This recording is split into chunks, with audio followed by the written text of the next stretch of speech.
Assalamualaikum teman-teman, kembali lagi bersama kami di cerita horror story ya. Di kesempatan kali ini kita akan bercerita tali pocong bayi makelar tanah ya. Sebelum cerita kita mulai, alangkah baiknya tekan tombol subscribe, like, and comment. Oke. Cerita ini datang dari penulis horor kawanan di Twitter yang akan membahas ceritanya dari seorang narasumber di kota Malang. Ini adalah kisah yang diceritakan oleh orang tua narasumber ketika narasumbernya masih berada dalam kandungan ibunya. Tanpa lama-lama, kita mulai. 1960 di pedalaman kampung di kota Malang, pagi ini terdengar teriaku pilu seorang wanita, membuat para warga keluar rumah untuk mencari sumber dari suara berasal. Semua warga keluar dari rumahnya dan menghampiri rumah yang menjadi sumber keributan di pagi buta tersebut. Tati pagi ini histeris. Dia histeris melihat sang bayi yang ditinggal selama beberapa menit untuk mengambil air wudhu sudah tidak bernyawa. Pasalnya sebelum dia keluar dari kamar, dia masih bercanda dengan sang buah hati hingga akhirnya dia menyusui bayinya dan tertidur pulas. Barulah dia keluar dari kamar menuju ke kamar mandi. Duka mendalam sangat nampak di kedua wajah suami istri tersebut, seakan tidak rela kehilangan sang buah hati yang sudah dinanti penantian yang cukup lama selama 5 tahun. 3 hari setelah meninggalnya sang bayi, Pak Rohim, bapak dari Somad, mendapatkan rezeki yang berlimpah dikarenakan beliau berhasil menjual tanah milik Pak Kades dengan luas 3 hektar dan mendapatkan keuntungan sebesar 1 miliar. Sang pembeli menyetujui harga yang disebutkan oleh Pak Rohim, yaitu kelebihan 1 miliar di atas harga yang diminta oleh Pak Kades. Karena rezekinya melimpah tersebut, akhirnya Pak Rohim mengadakan pengajian cucunya dengan megah hingga mendatangkan orang besar ke desanya. Hal tersebut membuat warga kampung merasa terhibur, tapi tidak dengan Tati dan Somad. Mereka masih larut dalam kesedihan. Setelah acara selesai pagi harinya, Somad pergi meninggalkan istrinya yang masih larut dalam duka, dan kedua orang tuanya Somad pergi meninggalkan desa. Kabar angin yang beredar di masyarakat setempat, Somad pergi dan istrinya karena kecewa dan lebih memilih wanita lain. Kabar tersebut terdengar di telinga Tati dan membuatnya sangat terpukul. Tati mengalami depresi berat dan mengurus Tati dengan sabar adalah ibu mertuanya. Seminggu sebelumnya, Pak Kades tidak sengaja bertemu dengan Pak Rohim di kantor kepala desa. Pak Rohim hendak menanyakan surat-surat yang harus disiapkan untuk membuat berkas cucunya nanti. Dia mendengar sekilas pembicaraan Pak Kades. Dengan Pak Kades dengan orang yang berada tak jauh darinya.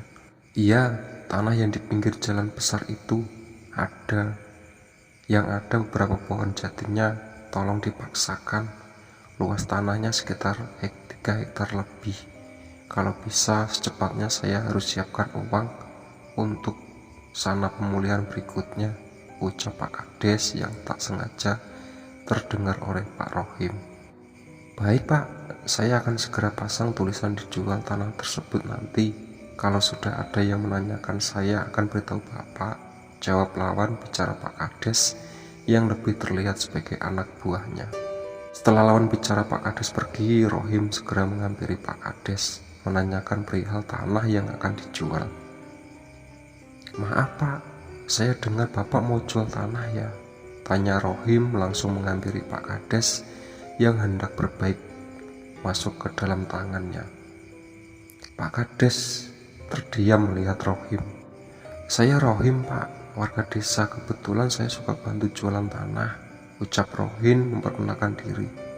Oh, Pak Rohim maklar tanah ya? Iya, saya tahu. Saya sering dengar katanya Bapak cepat sekali kalau menawarkan tanah. Rahasianya apa Pak? Tanya Pak Kades menggoda membuat Rohim malu sehingga menunjukkan wajahnya. Bapak mau masarin tanah saya juga. Kira-kira Bapak minta kondisi berapa? Tanya Pak Kades dengan penuh selidik. Maaf Pak, jika benar Bapak mau menjual tanah, saya hanya ingin tahu berapa harga jualnya. Nanti saya ambil keuntungan dan kelebihan harga yang Bapak sebutkan, ucap Rohim menjelaskan. Oh begitu, jadi bukan komisi ya, ucap Pak Kades menegaskan. Rohim pun menganggukkan kepalanya. Saya mau jual tanahnya sekitar sekian-sekian, silakan saja jika Bapak berminat untuk bantu jual, ucap Pak Kades. Baik Pak, kalau begitu nanti saya sampai 2 atau minggu lagi saya akan kasih kabar ke Pak Kades ya. Permisi Pak, ucap Rohim pamit undur diri. Rohim hampir seluruh desa mengenal nama tersebut karena beliau memang terkenal sebagai maklar tanah paling jitu. Semua tanah yang dipastikan olehnya pasti akan selalu laku terjual dengan harga tinggi, karena beliau tidak pernah meminta komisi dari sang penjual maupun pembeli. Pak Rohim selalu mengambil keuntungan dari kelebihan harga jual yang telah ditetapkan oleh sang pemilik tanah, dan sang penjual selalu setuju harga yang sudah disebutkan oleh tanpa menawar. Hal itu membuat warga kampungnya curiga dengan Rohim, karena pas pembeli selalu merasa terhipnotis jika harga yang disebutkan oleh Pak Rohim terbilang murah, tapi setelah urusan jual beli selesai dan pembeli kembali ke rumah, mereka baru tersadar bahwa mereka membeli tanah dengan harga yang sangat tinggi, terkadang dengan nilai yang tidak masuk akal. Hal tersebut membuat warga enggan jika harus datang meminta tolong atau menolong ke rumah Rohim. Pada tengah malam setelah cucunya dimakamkan, Rohim pergi secara diam-diam ke makam sang cucu. Dia menggali tanah yang masih basah tersebut dan mengambil tali pocong dari jenazah cucunya yang baru saja meninggal. Malam itu Rohim pergi ke rumah Mbah Wiro. Mbah Wiro dukun terkenal yang merupakan dukun kesayangan Rohim. Rohim segera pergi menemui Mbah Wiro. Setelah mendapatkan tali pocong bayi milik cucunya sendiri, Mbah Wiro membacakan mantra dan merendam tali tersebut ke dalam air gembang 7 rupa. Setelah selesai membacakan mantra, Mbah Wiro membalikan tali pocong bayi tersebut kepada Rohim untuk mereka dikuburkan di area tanah yang hendak dijual. Kuburan tali ini di area tanah yang hendak kamu jual, di mana saja, tapi harus saat ini juga dan jangan sampai ada orang yang melihat. Setelah selesai, kamu kuburkan tali tersebut biar perewanganmu yang bekerja, ucap Mbah Wiro sambil tersenyum mengerikan. Rohim pun hanya mengangguk dan segera pergi meninggalkan rumah Mbah Wiro.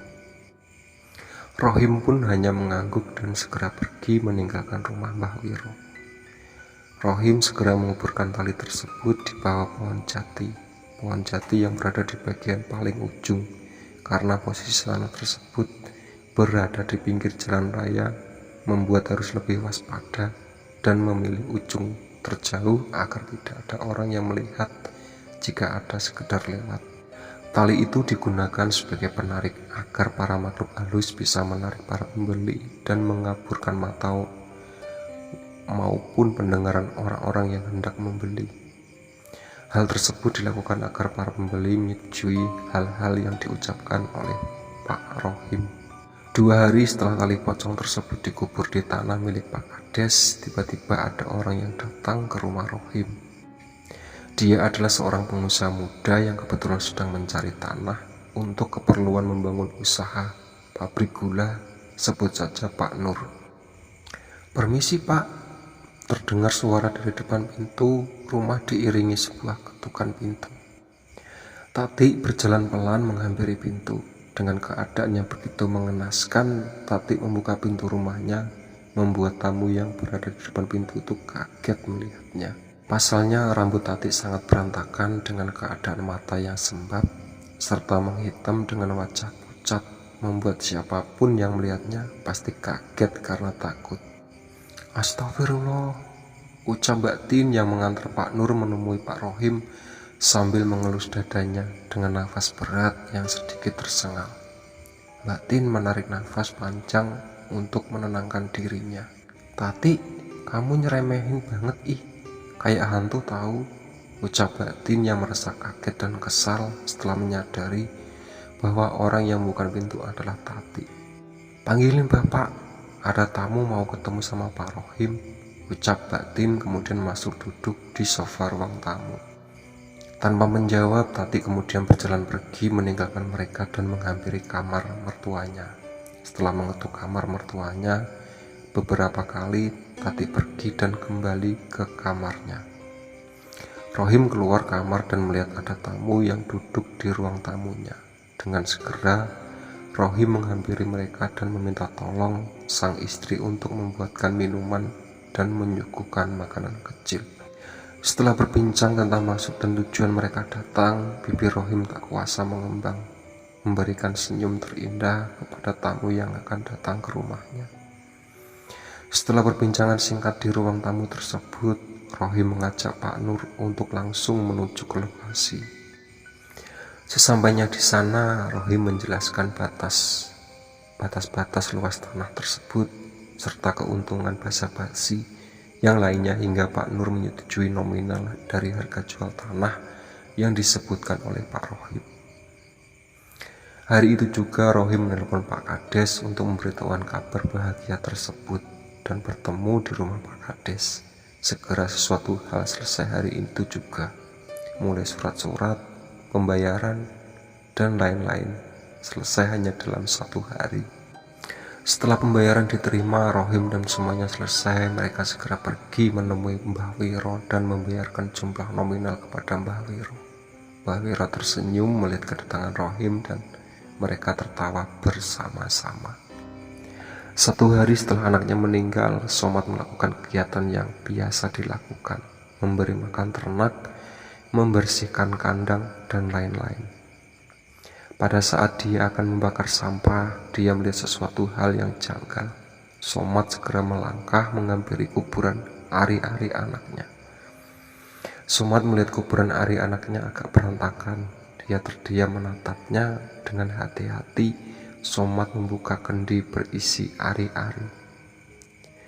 Ketika dibuka, alangkah terkejutnya, Somad kendi tersebut kosong, tidak ada isinya.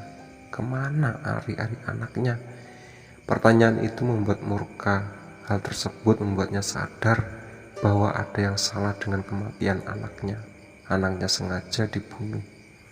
Bukan, anaknya sudah dijadikan tumbal oleh seseorang. Tapi siapa? Muncul pertanyaan lain kepada Somad, membuat harus mencari tahu siapa dalang dibalik meninggalnya sang anak. Hari itu Somad tidak melihat sang ayah di rumah, membuatnya bertanya kepada ibunya. "Bapak lagi pergi kemana, Bu?" tanya Somad.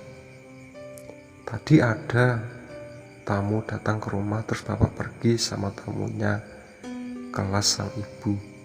"Sepertinya ada yang aneh sama kematian anakmu, Bu." Somad membuka percakapan. Sang ibu terdiam mendengar ucapan tersebut, membuat tangannya teriris pisau.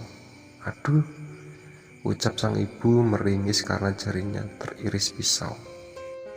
"Ibu hati-hati, pisaunya tajam loh, Bu," ucap Somad menghampiri sang ibu dan menyiram jari ibunya yang berdarah dengan air bersih, kemudian memasukkan ke dalam mulutnya. Sang ibu melihat wajah Somad dengan penuh iba dan sedih. Somad mau menanyakan sesuatu. "Bapak, nanti kalau Bapak udah pulang, kasih tahu Somad ya, Bu," ucap Somad kemudian pergi ke kamar untuk menemani sang istri. Malam ini ayahnya pulang setelah acara pengajian selesai, membuat Somad kesal. Rohim pulang dengan senyum mengembang lebar di bibirnya dan memberitahukan kabar bahagia tersebut kepada keluarganya. "Hari ini tanah Pak Kades laku terjual. Bapak punya uang banyak," ucap Pak Rohim dengan wajah tersenyum bahagia. Somad tersentak kaget mendengar suara tawa yang menggema. Itu bukanlah hal yang wajar, pasalnya keluarga ini baru saja berduka atas kehilangan anak Somad dan Tati, cucu bagi ayah dan ibunya Somad. Tawa sang ayah membuat Somad tersentak kaget. Dia terdiam kemudian melihat ke wajah sang ayah yang terlihat bahagia, setelah beralih ke wajah sang ibu yang tampak cemas melihat Rohim tertawa bahagia. Sang ibu mengalihkan pandangannya ke arah Somad. Dia melihat wajah Somad memerah, giginya saling beradu, menunjukkan kemarahannya berusaha untuk ditahannya. Malam itu sang ibu menghampiri Somad yang menangis memeluk Tati. Somad memeluk Tati dengan sangat erat. "Maafkan aku," ucap Somad lirih di telinga Tati. "Nak," sang ibu memanggil Somad di depan pintu. Melihat sang ibu Somad menangis lebih kencang, sang ibu menghampiri Somad dan memeluknya sangat erat. "Kenapa, Bu?" tanya Somad dalam tangisannya. Sang ibu hanya bisa terdiam memeluk sang anak dan ikut menangis bersama, menangisi seorang bayi yang telah pergi terlebih dahulu. Setelah malam itu, Somad menjadi pribadi yang berbeda. Somad mudah sekali marah kepada ayah dan ibunya. Suasana di rumah itu sudah berbeda, sudah berubah. Di pandangan masyarakat, Somad dan Tati tidak bisa menerima kematian buah hati mereka, membuat berubah, depresi, dan menakutkan para warga sekitar. Hingga di hari ketujuh, Somad pergi meninggalkan desa. Sebelum pergi, dia memeluk sang istri, meminta maaf atas segala yang terjadi, dan berpamitan bahwa mungkin dia tidak akan kembali lagi. Tati masih tenggelam dalam duka, tidak begitu mendengarkan segala ucapan Somad. Tati hanya menjawab, "Hati-hati di jalan, nanti pulangnya bawa mainan untuk anak kita ya," ucap Tati membuat Somad kembali menangis. 2 minggu setelah kepergian Somad, Tati semakin parah. Tati sudah hilang tenggelam dalam kesedihan. Ibu mertuanya setiap hari dengan sabar membersihkan badannya, menyuapi makanan, dan menemaninya. Pernah suatu ketika mereka berdua terlihat pagi bersama, ibu mertuanya pergi ke desa sebelah untuk berobat. Terkadang ada beberapa mahasiswa kedokteran yang datang berkunjung ke desa. Tak jarang ada calon dokter kejiwaan di antaranya. Setelah Rohim berhasil menjual tanah Pak Kades, banyak orang yang datang ke rumah untuk meminta tolong menjualkan tanah. Hal tersebut membuatnya bingung, karena semakin banyak orang yang datang meminta tolong untuk menjualkan tanah, maka Rohim semakin banyak membutuhkan tali pocong bayi. Hal itu membuat bertindak dengan sangat kejam. Rohim mencari wanita yang sedang hamil tua. Awalnya Rohim mencari informasi mengenai nama, tanggal lahir, serta usia kandungan wanita hamil tersebut. Setelah Rohim mengetahui, maka dia akan pergi ke rumah Mbah Wiro untuk memberikan segala informasi telah diperoleh. Mbah Wiro akan membacakan mantra dan menyebutkan nama, tanggal lahir dari wanita hamil tersebut. Pada saat wanita hamil tersebut melahirkan, maka nyawa bayinya sudah tidak tertolong lagi. Bayi tersebut dijadikan tumbal untuk penglaris makelar tanah. Somad pergi meninggalkan kampung halamannya. Somad pergi untuk menenangkan diri. Dia pergi berkunjung ke rumah teman lamanya. Temannya Somad memiliki sedikit ilmu kebatinan. Sesampainya di rumah temannya, Somad dikenal kepada guru spiritual temannya. Guru tersebut melihat Somad. Sang guru sempat menghentikan langkahnya seakan melihat sesuatu. Matanya terlihat memejam dan kemudian beberapa detik guru tersebut melanjutkan langkahnya. "Sabar," hanya satu kata yang keluar dari mulut sang guru ketika menghampiri Somad yang masih terdiam menunduk. Seolah guru tersebut mengetahui penderitaan yang dialami oleh Somad. Mendengar kata sabar membuat Somad semakin menangis terseduh-seduh. Sang guru selalu menasihatinya dan memintakan untuk bermeditasi agar hatinya tenang. Dengan perlahan, rasa amarahnya menghilang. Setelah keadaan hati dan jiwanya Somad tenang, sang guru menjawab semua pertanyaan yang ada di hati Somad. Somad hanya bisa terdiam dan menangis ketika mendengar semua penjelasan dari sang guru, karena ternyata apa yang dicurigai olehnya memang sebuah kenyataan yang harus dia hadapi. Somad berencana untuk pulang ke rumahnya. Dia memantapkan hatinya. Somad ingin mengembalikan ayahnya ke jalan yang benar. Hari sudah gelap. Somad berdiri di bawah pohon di ujung sana. Dia melihat rumahnya dari kejauhan. Dengan hati yang mantap, dia melangkah kakinya, akan tetapi dia melihat seorang berjalan keluar dari rumahnya. Somad melihat punggung yang tidak asing baginya. Somad mengikuti dengan hati-hati dari belakang. Somad mengikuti sosok tersebut, terdiam mematung sejenak. Somad mengangkat kepalanya dan membaca papan yang berada di atasnya. Pemakaman umum. Somad memejamkan matanya dan menghela nafas, kemudian melanjutkan langkahnya. Somad mendengar suara seperti hantaman benda di tanah. Dengan perlahan dia menghampiri sumber suara tersebut dan bersembunyi di balik pohon asem yang besar. Somad memperhatikan laki-laki tersebut sedang membongkar makam yang masih basah. Itu adalah makam baru, terlihat dari kuburannya bunga segar yang berada di sekelilingnya, dan tanahnya pun masih basah. Somad masih memperhatikan sampai ketika laki-laki tersebut memasukkan sesuatu dalam kantung yang berwarna hitam. Sekilas dia melihat seperti kain putih. Setelah laki-laki itu menaruh kantung berwarna hitam ke dalam sakunya, laki-laki itu naik ke atas dan merapikan kuburan tersebut. Betapa kagetnya ketika dia melihat tulisan yang berada pada batu nisan tersebut. Lahir 19 Maret 1963, wafat 19 Maret 1963. Bayi. Tanpa sadar air matanya membasahi pipi. Somad menangis. Kakinya yang kokoh berdiri kuat, menumpang badannya tiba-tiba lemes, tak berdaya, membuat lutut jatuh menghantam tanah.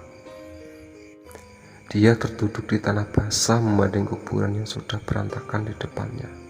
Somad tersentak kaget ketika merasa angin berhembus seperti menabrak badannya. Angin itu membuat sadar dari kesedihan dan dia kembali berdiri. Somad mencari jejak laki-laki tersebut di dalam kegelapan malam. Somad mengikuti jejak tanah merah basah yang di setapak jalan dan berhenti di ujung jalan. Somad melihat di sekelilingnya terdapat banyak sekali pohon tinggi menjulang seperti di hutan. Dia kembali melihat satu titik cahaya yang ada di dalam rimbunan pohon. Terlihat laki-laki itu berdiri menemui orang tua dengan pakaian serba hitam, tapi Somad tidak bisa melihat raut wajah laki-laki tersebut. Wajahnya seperti tersamarkan, membuat sedikit kebingungan. Setelah itu, laki-laki tersebut pergi menuju ke rumah. Somad mengikuti hingga laki-laki itu berdiri di belakang rumah tersebut dan berjongkok. Beberapa menit kemudian laki-laki tersebut berdiri dan pergi melangkah menuju arah rumahnya, memasuki rumah Somad. Ya, rumah itu adalah ayahnya Somad. Melihat hal tersebut, Somad hanya mengelus dada dan beristighfar. Dia tak menyangka bahwa sang ayah masih melakukan hal tersebut, menggunakan penglaris tali pocong bayi untuk menjual tanah.